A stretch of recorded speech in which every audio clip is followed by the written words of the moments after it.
Acadiana's Best Country 97.3. The Dog on the line from Washington. Good morning, Congressman Charles Boustany. Well, good morning, Bruce. Great to be with you. Boy, we got good news to pass along to the constituency this morning. Charles, something you've been really pushing for a long time. You and Senator David Vitter have, it looks like, just about got it nailed down. Tell the folks the good news. Well, good news is we've got an agreement between House and Senate on legislation that's passed in both bodies with regard to Veterans Affairs. And included in that legislation, in that compromised agreement, which will come to a vote in both House and Senate this week, we have the language in there that authorizes the clinics to be built for Lafayette and Lake Charles and the others around the country, for that matter. You know, this has been a hard fight.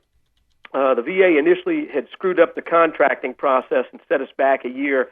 And just as we got it back on track, what happened was the budget office in the House changed the rules and made it impossible to get this done. And I had to fight for a year to get the House to waive the budget rule. I got our budget committee chairman and the speaker to agree to this back in December. Mm-hmm. And for the first time in modern history, we waived our budget rule and passed legislation in the House. But then the Senate wouldn't move on this.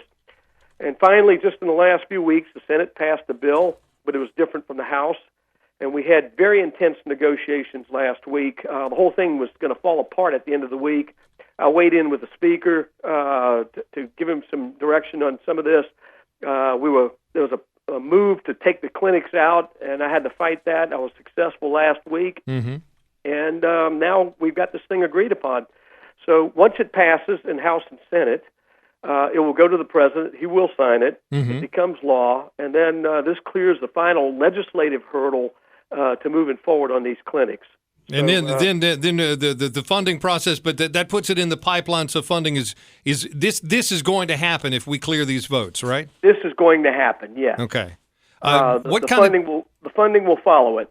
What kind of timetable are we looking at from vote until we get clinics built? What do you foresee on that? Well, the issue on the timing is going to be the contracting process again with the VA. So It shifts back to the VA, and I'm going to watch them like a hawk, and I'm going to be breathing down their necks on this because they need to get this going as quickly as possible without wasting time, and don't screw it up. And I'm going to stay on them. I'm going to watch every single move they make, and I'm going to push them to get this done. Because they have a process they have to follow, with a bid for proposals, mm-hmm. and then you select one in each place, and then it depends on whether it's new construction or retrofitting and how complicated that retrofitting will be. Mm-hmm. But I mean, I can't imagine it takes more than a year to do all that. To get the contracting, get the construction lined up. So a year to maybe a little over a year, and we hopefully will be cutting a ribbon there. Well, let's hope so. I mean, Charles, the VA has, in my opinion, this is my opinion only, they've just done a tremendous disservice to men and women who have served our country, and shame on them. And if the bureaucrats can't get their I's dotted and their T's crossed, we need to just send them on to go do other jobs somewhere else, get them the heck out of our way so we can get these clinics built for these ladies and gentlemen. Well, that's exactly right, and that's what happened to General Shinseki. He got ousted because of all the problems at the VA, and it's not just the problem with the clinics. It's been quality of health care, the delays in scheduling, the lost records. I mean, the delay in processing of claims. I mean, it's just been one thing after another with this agency, and so this legislation also starts to address a lot of that as well.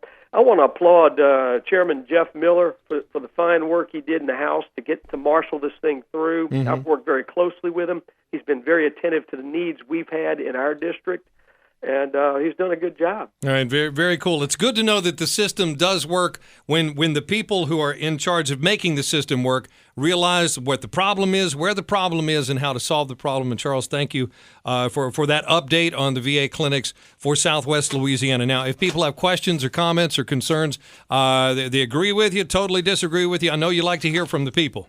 No question about it. Call us at 235-6322, or you can reach us at boustany.house.gov. Find us on Facebook. Send us an email. I'd love to hear from folks. I need your input so I can do my job here. All right, Charles Boustany,